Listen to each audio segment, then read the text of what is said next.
Ես ողջունում եմ գործարարիքին միացած մեր բոլոր լսողներին եւ դիտողներին։ Դուք միացրել եք 106.5 հաճախականությունը, ուզում եմ նաեւ հիշեցնել, որ կարող եք մեզ դիտել թվային հարթակներում։ Սա խաղի կանոններ հաղորդաշարն է, իսկ մեր տաղավարում է Հակոբ Մանուկյանը, մրցակցության եւ սպառողների շահերի պաշտպանության հանձնաժողովի քաղաքականության մշակման եւ մեթոդաբանության բաժնի պետը։ Բարև ձեզ։ Բարև ձեզ։ Մեր լսողներին եւ դիտողներին ես հիշեցնեմ, որ նախորդ զրույցը վարել է իմ գործընկեր Լիաննա Խաչատրյանը, խոսել ենք 25 թվականին ձեր գործունեության մասին մեծ մասամբ եւ սպառողների օրենսդրական իրավունքներից, շահերի պաշտպանությունից, այսօր ավելի շատ մենք 26 թվական ենք գալու, հասկանանք թե ինչ նորություններ կան եւ ինչ սպասենք 26 թվականին։ Պարոն Մանուկյան, երևի նախ եւ առաջ անդրադառնանք հանձնաժողովի մրցակցության վերահսկողության լիազորություններին, ինչ օրենսդրական եւ ենթաօրենսդրական նախաձեռնություններ կան։ Տեսեք, նախորդ թվակման շրջանակներում, ինչպես դուք արդեն նշեցիք, մենք ավելի շատ քննարկում էինք սպառողների շահերի պաշտպանությունը, թե 2025 թվականին հանձնաժողովի գործառույթները, թե ինչ ենք մենք պլանավորել իրականացնել 26 թվականին։ Այս իմաստով իհարկե ավելի, հանձնաժողովի համար այսպես կոչված ավանդական վարչարության ուղղությունը իհարկե մրցակցության պաշտպանությունն է։ Այս իմաստով հանձնաժողովի լիազորությունների շրջանակը բավականին լայն է, հանձնաժողովը կարգավորում է ընդունված, այսպես ասած, ոլորտները մրցակցային վերահսկողության, կլինի դա գերիշխող դիրքի չարաշահում, հակամրցակցային համաձայնություններ,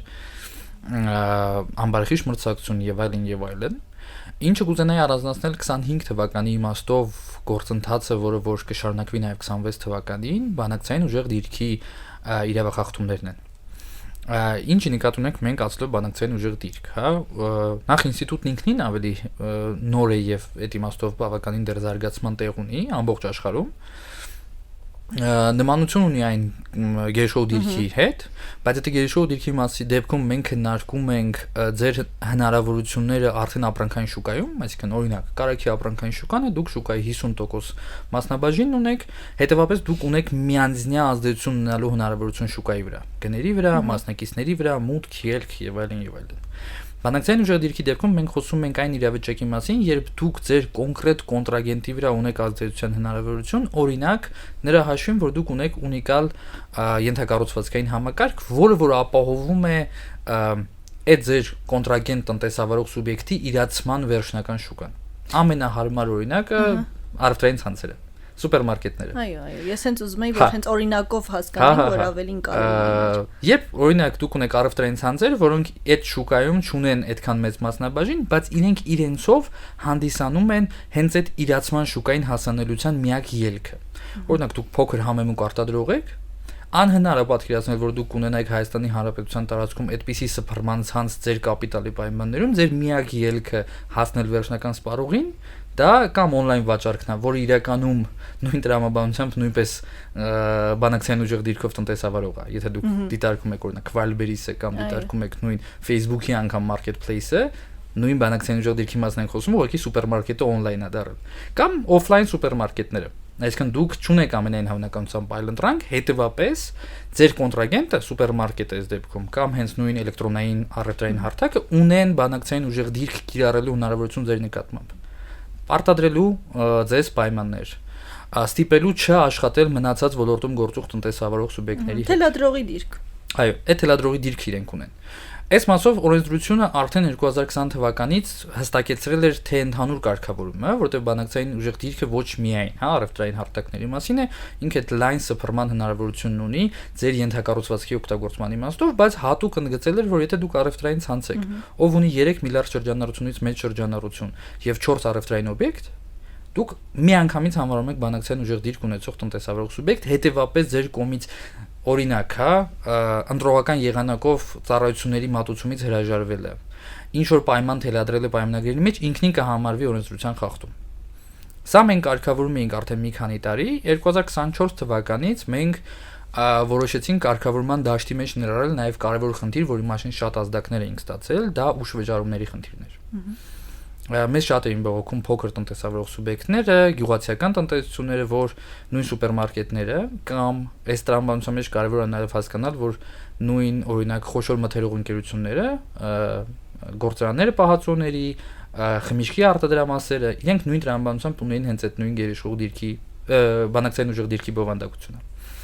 Ու կան խնդիր նրա հետ կապված, որ մի քանի տարի շարունակ, օրինակ, այդ սուպերմարկետները կամ գործարանները չեն վճարում իրենց պարտքերը։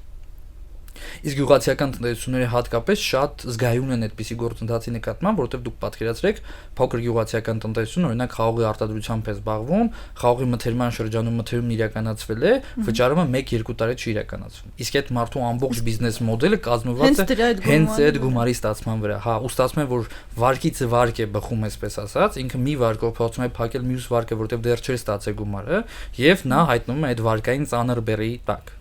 Ինչ մեխանիզմ է աշխատում, որպեսզի այս ամենը ճիշտ կարգավորվի ու խնդիրներ չառաջանան։ Ես ձեզնից առաջ եմ հարցնում։ 24 թվականին մենք մշակեցինք օրենսդրական փոփոխություն, սահմանեցինք թե առևտրային ցանցերի համար կոնկրետ ժամանակահատվածներ վճարման, ֆիքսեցինք, որ առևտրային ցանցի դեպքում 3 միլիոնը գերազանցող ցանկացած պարտավորություն 120 օրը չի կարող գերազանցել բարենային ապրանքների համար, 150 օրը չի կարող գերազանցել ոչ բարենային ապրանքների դեպքում, գյուղացիական տնտեսությունների դեպքում սահմանեցինք ավելի խիստ նորմ, ասեցինք 30-օրյա ժամկետում մթերումից հետո վճարումը անպայման պետք է կատարված լինի, որովհետև հենց այդ տրամաբանությունն էր գործում, գյուղացու համար շատ ավելի զգայուն էր այդ վճարման խնդիրը, որովհետև եթե առևտրային գործունեություն իրականացնող ընկերությունները, այս դեպքում մենք ոչ միայն շատ փոքր ընկերությունների մասին ենք խոսում, օրինակ միջին ձեռնարկատիրությունները նույնպես առևտրային ցանցերի հետ հարաբերությունների հետ դեռ կարողանում են կարգավորել իրենց հարցերը, հա, որովհետև առնվազն մեկ առևտրային ցանց չէ, մի քանի առևտրային ցանց է եւ այլն, օրինակ կոնկրետ մարզում ապրող գյուղացիական տնտեսության ներկայացուցիչը ամենայն հավանականությամբ կոմունիկացվում էր այդ մարզում գործող 1-2 խոշոր մթերողի հետ, ու իր համար այդ մթերման գործընթացում գումարի ստացումը զգալի ավելի կարևոր էր կենսապահովման իմաստով, այսպես ասած, հա, օրահացի հարցի ֆորմատում։ Հարցը կարգավորվեց, պետք է արձանագրենք, որ 2025 թվականի ընթացքում հանձնաժողովը արդեն այս գործերով իրականացրեց վարչարություն, այսինքն եթե ժամկետը ուշացվում էր, դա համարվում էր հանձնաժողովի կողմից բանակցային ուժեղ դիրքի չարաշահում, սկսվում էին տուգանքներ, հանձնարարականներ կատարման, խառնվում էր, եթե մենք չէինք ունենում, հա, կատարումը կամավոր, այսպես ասած, կերպով հանձնաժողովի հանձնարարականի կատարումը տնտեսավարող սուբյեկտի կողմից գործը փոխանցում էր դատական ակտերի կատարման, հարկադիր կատարման ծառայություն, արդեն դատական ակտերի հարկադիր կատարումը այդ նույն հանձնարարականի կատարումն ապահովում էր, այսինքն գյուղացուն թե գումարներ վերադարձվում, թե տուգանքի վճարումներ տեղի ունենում։ Պետք է ֆիքսենք, որ 2025 թվականի ընթացքում գյուղացիական տնտեսություններին վերադարձվել է 5.2 միլիարդ դրամի չափ պարտք, ինչը ահռելի գումար էր, տասնամյակներով որոշ դեպքերում կուտակված պարտքեր կային։ Այստեղ մի հարց հնչեցնեմ, հետո փորձենք շարունակել։ Այ ենթադրենք այդ գումարը կուտակվում է, ու գյուղացին, որը այդ արտադրությամբ զբաղվում, հասնում է այդ գումարը մի կետի, որ այդ արտադրողը այլևս հնարավորություն չի ունենում այդ գործունեությունը ծավալելու, այսինքն վարկի հնարավորություն չունի եւ այլն, կանգնում է process-ը։ Դա ոնց է փոխհատուցվում, այսինքն այդ մարդը պարզապես ինչ-որ գումարների պատճառով եղել է արդյոք դեպք, երբ այլևս գյուղատնտեսական գործունեություն չեն իրականացրել, զուտ գումարների այդ երկարաձգման պատճառով նման դեպքեր։ Պետք է ֆիքսենք, որ իրական խոսքը գնում է հարյուրավոր գյուղացիական, անգամ հազարավոր կարելի ասել գյուղացիական տնտեսությունների մասին, որոշ դեպքերում խոսքը գնում է արդեն ավարտված պարտքերի մասին, այսինքն արդեն գործունեություն հնարավոր եւ չէր իրականացնում այդ մարդը այդ ոլորտում, բայց օրինակ, չգիտեմ, 5 տարի առաջվանից մինչեւ 3 տարի առաջ իրականացած գործունեության շրջանակներում պարտքը կուտակված էր։ Թե արդյոք հենց այդ պարտքի պատճառով էր, թե այլ սոցիալ-տնտեսական պայմաններով էր, հանձնաժողովն արդեն չէր գնացել ուսումնասիրության իմաստով այս ուղղությամբ, որովհետև փաստացի հիմնական նպատակը պարտքերի վերադարձն էր եւ ինչն էլ ավելի կարեւոր էր, հանձնաժողովի վարչարությունը միայն այդ պարտքի վերադարձի տրամաբանությամբ չէր սահմանափակվում։ Մեր նպատակն էր նաեւ կանխարգելել հետագա գործընթացում նման իրավիճակը։ Դե արդեն այն տեղափոխվում այլ դաշտ։ Հա, երբ որ մենք օրինակ տնտեսավար սուբյեկտին բացի նրանից, որ այդ, հա, պարտքի վերադարձի չափով հանձնարարական ենք տալիս, այլ նաև տուգանում ենք ու բավականին բարձր տուգան կիրառելու հնարավորություն ունի մեր մարմինը, հա, մինչև նախորդ տարվա շրջանառության 10%-ը հանձնաժողովն ունի այդ տուգանքի կիրառման հնարավորությունը, ինքն իրենով դա կանխարգելիչ էֆեկտ է ունենում հաջորդ գործունեության ընթացքում, ու մենք տեսնում ենք այս պահին, որ տնտեսավար սուբյեկտները հիմա արդեն այդ չարաշահմանը, այդ տրամաբանության մեջ չեն գործում, այսինքն նրանք վերակազմավորել են իրենց գործունեությունը, պետք է հասկանալ, որ իրականում այդ երկար պարտքերով աշխատելու տրամաբանությունը իրենց բիզնես մոդելի մի մասն էր դարձել, որտեղ ոլորտում այդ կարգավորումը չկար։ Հիմա իրանք վերակազմավորել են իրենց բիզնես մոդելը եւ այս պայդրությամբ մենք համարյա չենք ունենում խնդիրներ այդ ժամանակահատվածի հետ։ Կարող ենք ասել, որ այս լուծումը փրկել է այդ process-ը այն իմաստով, որ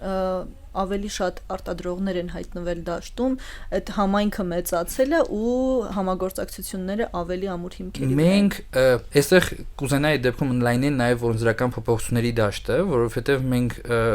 ես դիտարկեցի միայն հանձնաժողովի գործառույթի շրջանակը, բայց այս օրենսդրական փոփոխությունները, որ մենք 24 թվականից սկսել էինք մեր գործընկերների հետ էկոնոմիկայի նախարարությունից, ավելի լայն շրջանակի էր վերաբերում, բացի պարտքերից, մենք նույն օրենսդրական փոփոխությամբ կարգավորեցինք նաև սուպերմարկետների հարաբերությունների մատակարարների հետ պայմանագրի ցուցադրման պայմանների իմաստով։ Այս պայմանությամբ, եթե դուք բացեք ցանկացած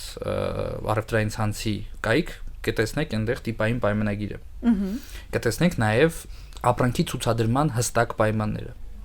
Ինչին էր սա ուղղված։ Սա ուղղված է նրան, որովհետև ոչ միայն մենք, այլև մեր էկոնոմիկայի նախարարության գործընկերները հաճախ են լսում բողոքներ փոքր տնտեսավարող սուբյեկտներից, ովքեր ուզում էին ներկայացված լինել օրինակ սուպերմարկետի ցանցում, եւ այստեղ առաջանում էին ինչ-որ բանավոր պայմանավորվածություններ, ինչ-որ հավելյալ պայմաններ, ինչի արդյունքում փոքր բիզնեսը հենց ձեր նշած, այդ փոքր տնտեսավարող սուբյեկտները, որ նոր պետք է մտնեին ոլորտ, բախվում էին այս խոչընդոտներին։ Այս դեպքում մենք ունենում ենք հիմա արդեն գործում է համակարգ, երբ որ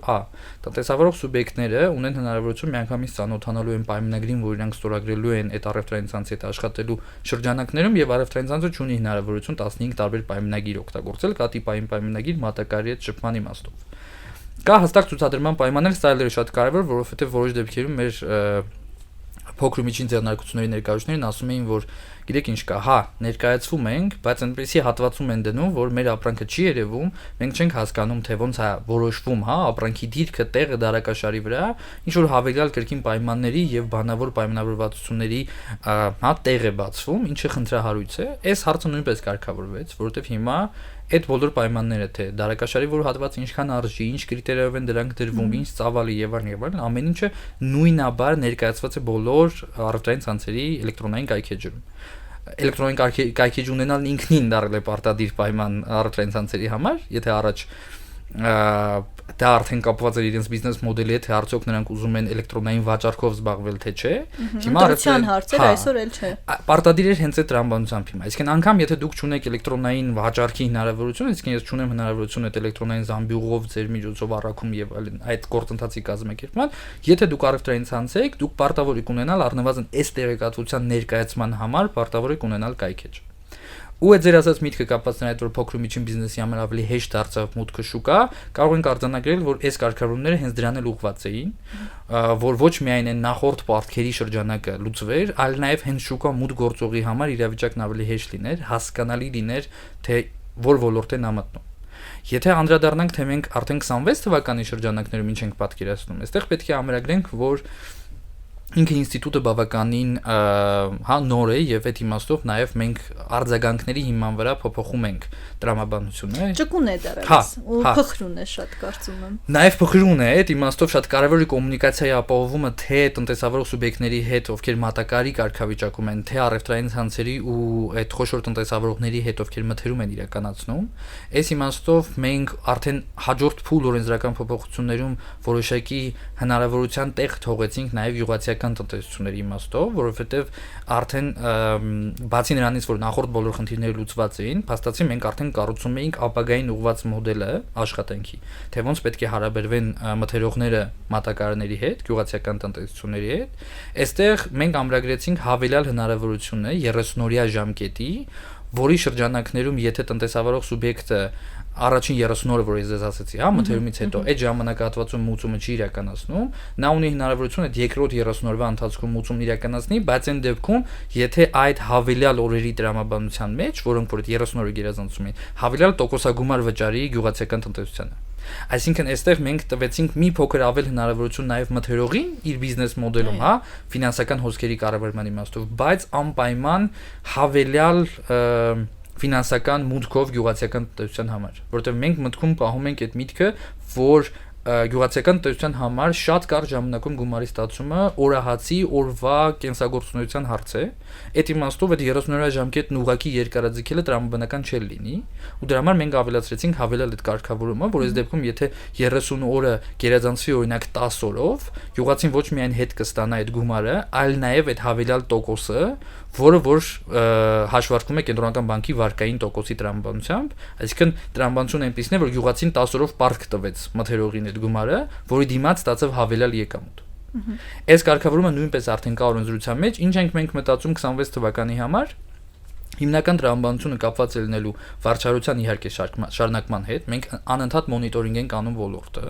այստեղ մենք համագործակցում ենք մեր բոլոր գործընկերների հետ, կլինի դա տարածքային կառավարման ենթակառուցվածքների նախարարությունը, մարզպետարանները, համայնքապետարանները, ովքեր որևէ կերպ առնչվում, հա, ովքեր ունեն հնարավորություն ավելի անմիջական կապի միջոցով, ավելի օպերատիվ կապի միջոցով գյուղացիական տնտեսություններից ստանալ այդ տեղեկատվությունը մեզ փոխանցել, չնայած հանձնաժողովը միշտ էլ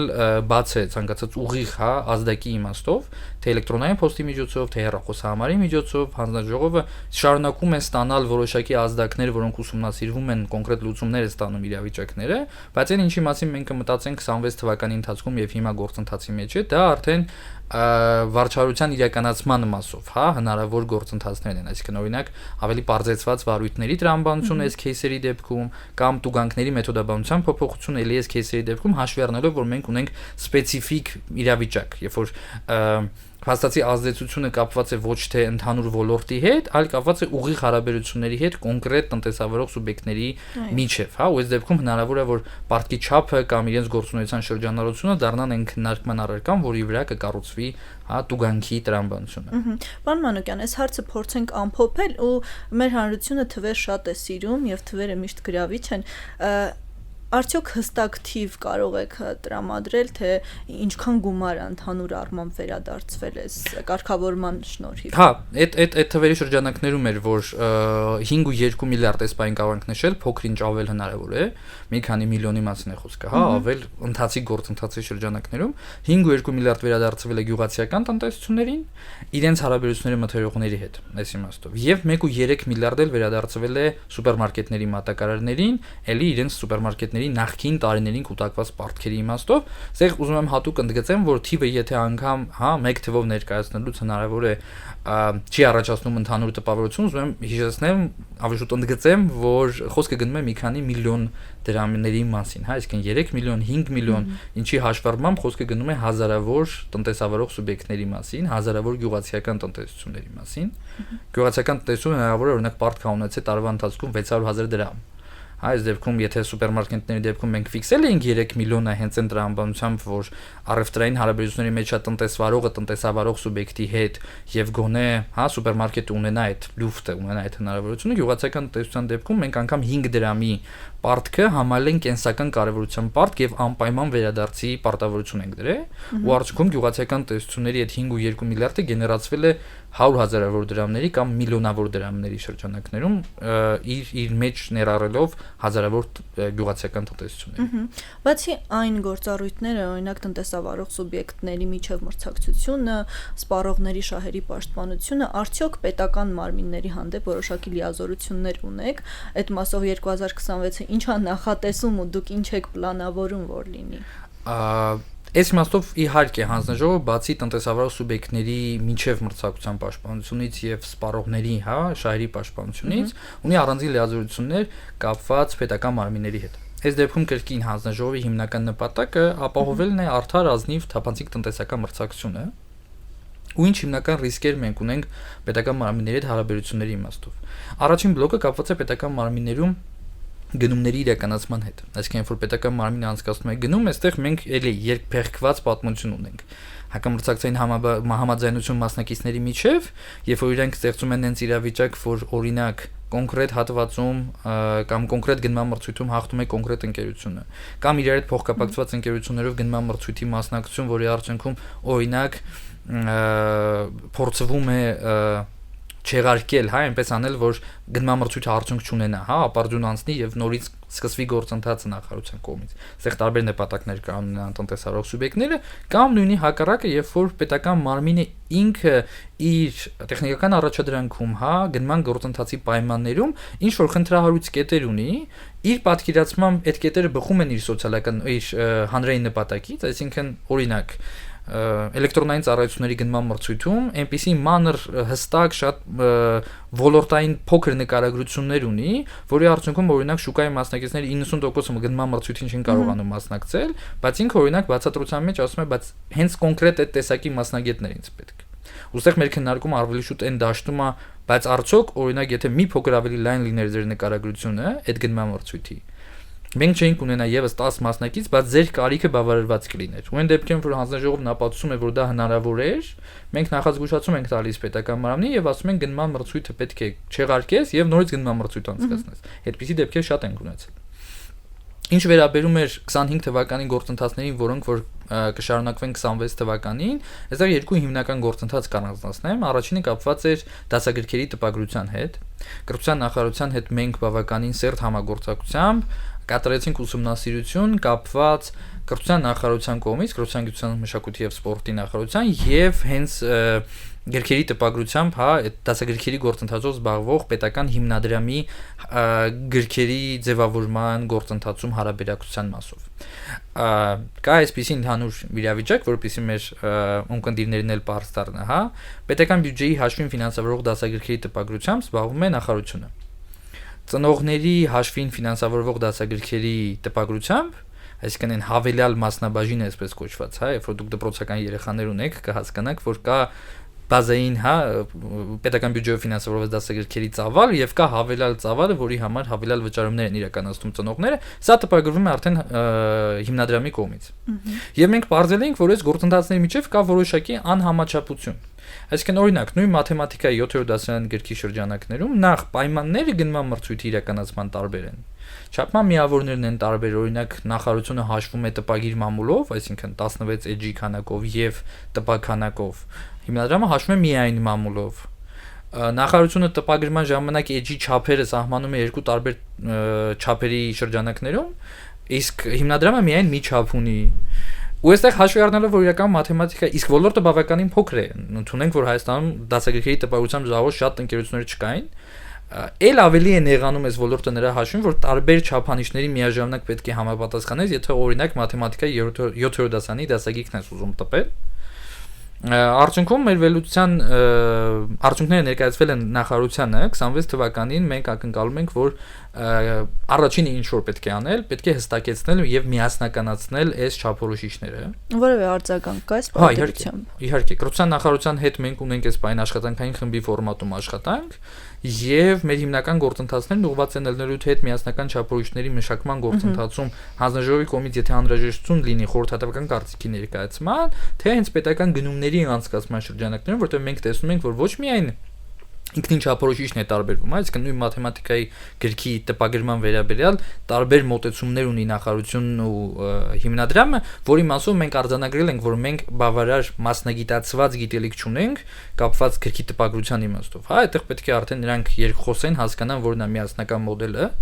ինչը թույլ կտա ցանկացած տնտեսավարող սուբյեկտին, հա, ցանկացած տպարանին ընկալել արդեն այդ դասագրքի ամբողջ ծավալը, ունենալ հնարավորություն միասնական, հա, արտադրական մոդելով մասնակցել թե մրցույթին թե մյուսին ու արդյունքում ոլորտն ավելի բաց կլինի տնտեսավարող սուբյեկտների համար, բայց այն հատվածում, որտեղ մենք խոսում ենք պետական գնումների մասին, այդ հատվածում մենք պատրաստ ենք ցանկացած դեպքում կրթության նախարարությանը տրամադրել խորհրդատվական կարծիք հավելյալ կապված կոնկրետ, հա, խնդիրների կամ կոնկրետ ռիսկերի հետ, որտեղ մենք տեսնում ենք, որ կա տարբերություն նաև հենց ընդհանցակարգային հիմնադրամի կողմից իրականացվող գործընթացների մասով եւ նախարարության։ Եթե երկրորդ գործընթացին անդրադառնանք, դա կապված էր պետական մարմինների ներքին աուդիտի հետ։ Այսը կրկին մենք դիտարկել ենք պետական գնումները, ինչպես գիտեք, պետական մարմինները պարտավոր են իրականացնել ներքին աուդիտ, եթե չունեն հաստիկային ստորաբաժանում ներսում, պետք է պետական գնումներով այդ ծառայությունը ձեռք բերեն։ Այստեղ որն էր հիմնական խնդիրը, որ մենք կրկին արձանագրեցինք, դա գոյություն ունեցող խորհրդատվական բնույթի հրամանը կառավարության, որի շրջանակներում ֆիքսված են որոշ մոտեցումներ ներքին աուդիտի իրականացման։ Օրինակ, որ եթե դուք նախարարություն եք եւ իրականացնում եք ներքին աուդիտ, դրա շրջանակներում ձեզ պետք է տրամադրվի առնվազն 3 աուդիտոր այդ ընկերության կողմից, որից մեկը պետք է մշտապես գտնվի նախարարության տարածքում ներքին աուդիտի ընթացքում։ Եթե դուք այլ պետական մարմին եք, դա 2 աուդիտորի մասին է խոսքը գնում։ Այստեղ առաջին խնդիրը մենք արձանագրել ենք, որ կան նույն օրինակ ընկերություններ, ովքեր որ նույն աուդիտորի մակարդակում միաժամանակ օրինակ 4 տարբեր մարզերում, 4 տարբեր պետական մարմնի համար նույն աշխատակցի տրամաբանությամբ ունեն աուդիտորական հաղթած մրցույթներ։ Այսինքն անգամ տեսականորեն դժվար է պատկերացնել, որ այդ մարդը էֆեկտիվորեն կարող օրինակ մի օրվա ընթացքում անընդհատ շրջագայի Հայաստանի Հանրապետության 4 մարզով, որ իրականացնի այդ աուդիտը։ Ուստեղ մեր հիմնական խնդիրը կապված էր ոչ այնքան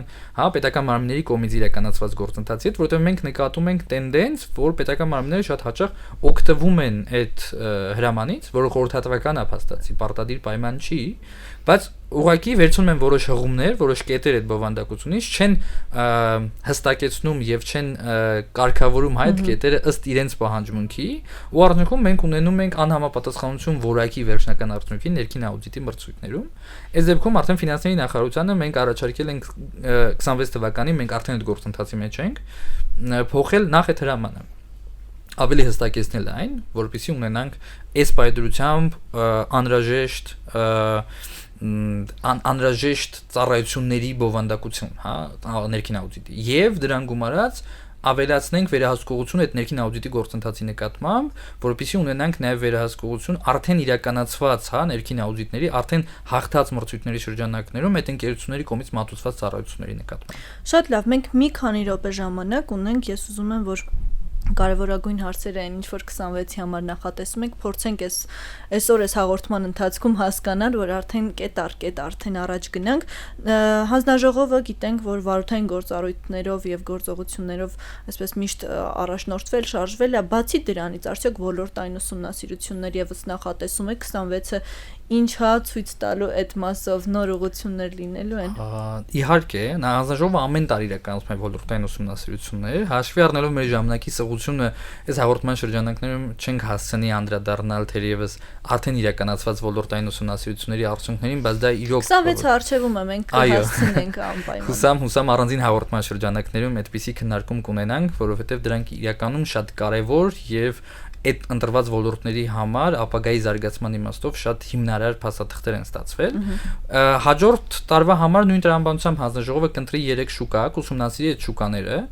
Այստեղ կարևոր է որ այս պահին մենք գտնվում ենք այդ տեղեկատվության հավաքագրման փուլում։ Մենք փորձում ենք թե մեր գործընկեր պետական մարմիններից, թե վարորդային գործունեություն իրականացնող բաժիններից հավաքագրել տեղեկատվությունը, թե որն է ռիսկային այս պահին, ռիսկ պարունակող կամ փոփոխվող ոլորտները, որտեղ անհրաժեշտություն կա այդ ամբողջական վերլուծությունն իրականացնելու, հասկանալու, թե արդյոք մենք ունենք վարչարության կարիք, թե այլ պետական մարմիններ ունենք քաղաքականություն փոխելու կարիք։ Այս իմաստով մենք գտնում ենք այդ գործընթացում, բայց եթե ձեր ասած մտքի շրջանակներում ամփոփենք 26 թվականի մեր առաջնահերթությունները, ես կուզենայի ընդգծել 2 հիմնական միտք անկախ հանձնաժողովի գործունեության այս բաժանվածությունից։ Առաջին դա թվայնացումն է, հանձնաժողովը շարունակելու է աշխատել ի նպաստ ավելի թվային, ավելի սպառողակենտրոն, ավելի տնտեսավարող սուբյեկտին հարմար գործիքներով աշխատելու ուղղությամբ, ավելի լավարկելու իր համակարգերը կոմունիկացիայի ու հասարակության հետ շփվելու, ու երկրորդը, որը պակաս կարևոր չի, հանձնաժողովը իր ռազմավարական առաջնահերթությունների սահմանման ավելի էֆեկտիվ մոդելներ է մշակելու, որպեսզի դրանք ավելի ընկալելի լինեն նաև սպառողների, տնտեսավարող սուբյեկտների եւ հասարակության համար, եւ բ ներքին լսարանի հանձնաժողովի համար ինքնին ավելի տրամաբանական ու հաջորդական լինի իր զարգացման շրջափուլերը։ Սա լինելու է մեր կարևոր առաջնահերթությունները 2026 թվականի համար։ Շատ լավ, ես շնորհակալ եմ ձեզ զրույցի համար, հաջորդ եթերների ընթացքում արդեն ավելի դետալային կանդրադառնանք հարցերին եւ 26 թվականը տակն ու վրա կանենք, այսպես լավ իմաստով։ Մեզ լսողներին եւ դիտողներին հիշեցնեմ, որ դուք լսում կամ դիտում եք Խաղի կանոններ հաղորդաշարը, առաջին խոսափողի մոտ Հակոբ Մանուկյաններ, մրցակցության եւ սպառողների շահերի պաշտպանության հանձնաժողովի քաղաքականության մշակման եւ մեթոդաբանության բաժնի պետը, իսկ երկրորդ խոսափողի մոտ ձեզ համար Մոնիկա Մամյանը աշխատեց։ Հաջորդ շաբաթ սպասեք, տեսեք մեր հաղորդաշարերը, կհանդիպենք։